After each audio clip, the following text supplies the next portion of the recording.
Again, data centers in space is a bad idea.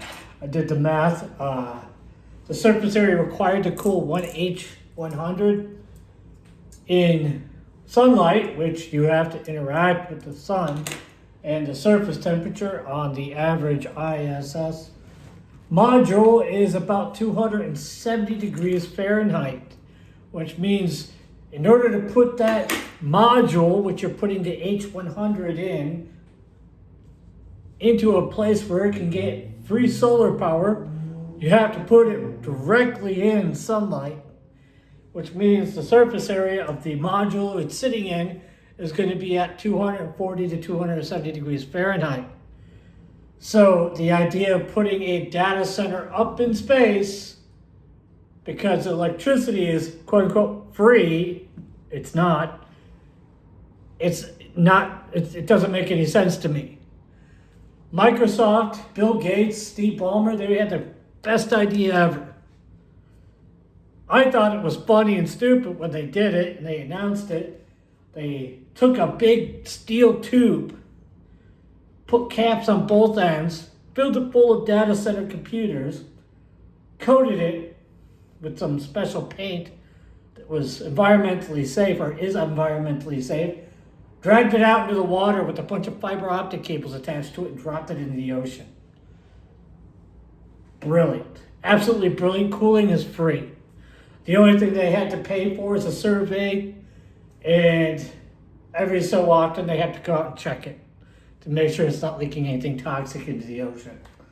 They do like surface studies or something like that. I'm not 100% certain, but I know they do studies to make sure it's not leaking anything toxic. So the idea of putting a data center in space, you have the cost of the launch vehicle, assuming the launch vehicle is one way. If it's two way, which means SpaceX or Blue Origin, those are the only two ones that are two way at this point, higher cost because it has to go up and come back down. You understand? Up and down. So now you're paying, I think SpaceX quoted me like 200 to anywhere from 200 to 400 million per launch, depending on the weight of the server. That's what they quoted me. If you can get a cheaper rate, by all means, go for it. Sure, but that's what they quoted me from my weight and my taking up the entire cabin of Starship. It wasn't the normal Starship, it was the cargo version. I asked them like 2 years ago, they said this much approximately. So now we're looking at this conversation where you want to put a data center and a module with solar panels into a rocket and launch it into space. So you look at your cost for your GPUs is really high. GPUs have to be re-engineered along with the PCBs because they're not designed for ISTM or whatever miscellaneous engineering thing you have to get verified for your PCB to be launched at 10 plus G's into space on the end of a rocket. It's a lot of force. And it's not linear force. It doesn't just go one way. It spins. They spin when they go up. So you have to have all angles, which means none of your little tiny resistors or capacitors can come desoldered and fly off. Because what they do, they're going to be flying off at hundreds of miles per hour. They're going to go pew and make a hole in your craft and not work. So you have to have custom PCBs, custom GPUs, custom hardware.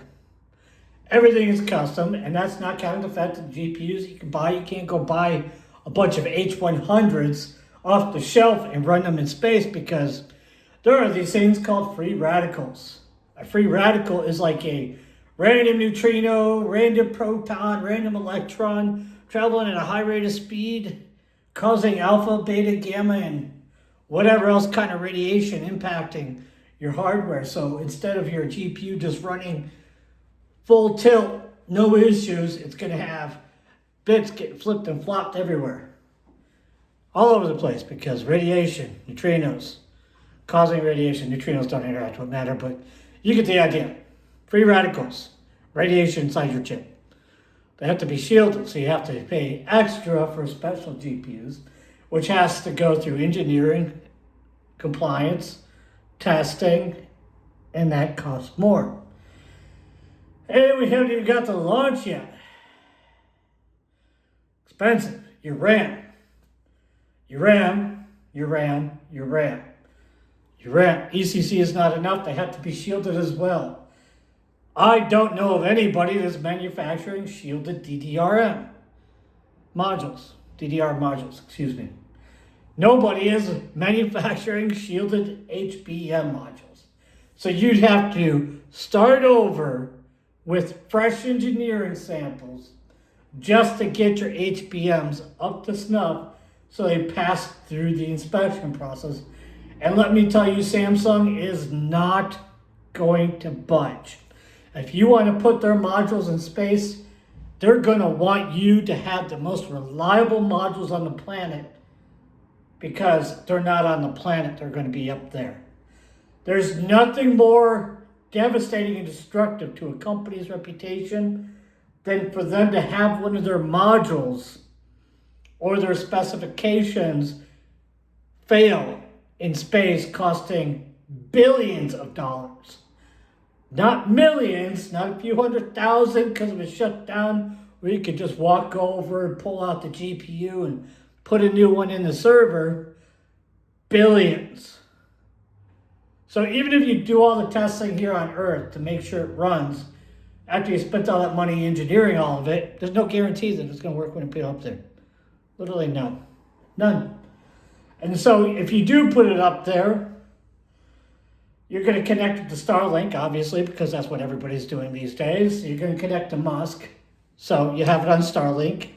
Now you have solar panel, you have Starlink, you're in the laser network, and you spent almost $1 trillion on this satellite just for it to be obsolete in like 5 years.